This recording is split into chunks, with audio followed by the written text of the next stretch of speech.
Mr. Wrzesnewskyj, seconded by Mr. Dhaliwal, moves for leave to introduce a bill entitled An Act to Acknowledge that persons of Croatian origin were interned in Canada during the First World War and to provide for recognition of this event.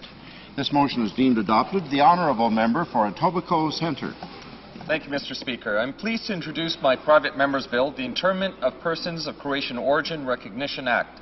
The purpose of the bill is to acknowledge and commemorate a tragic episode in our nation's history when persons of Croatian origin were rounded up, interned, and used as forced labour in a number of internment camps in Canada. With the outbreak of World War I, prejudice and racism was fanned into xenophobia, culminating in the implementation of the War Measures Act as a result of an order in council by the Canadian government. 5,954 so-called enemy aliens, of whom more than 450 were of Croatian origin, who had immigrated to Canada from the Austro-Hungarian Empire, were interned.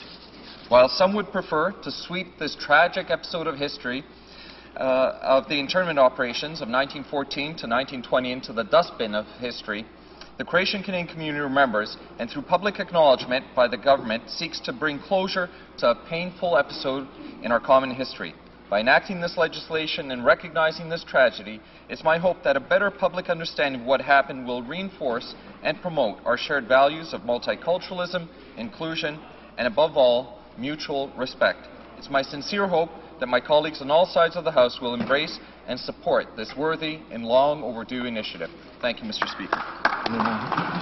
Mr. Wrzesnewskyj, seconded by Mr. Dhaliwal, moves that the bill be now read a first time and be printed. This motion is deemed adopted. First reading of this bill, premier lecteur de ce projet de loi. Quand ce projet de loi? When shall this bill be read a second time? À la prochaine séance. At the next sitting of the House. Mr. André, seconded by Mr. Lévesque.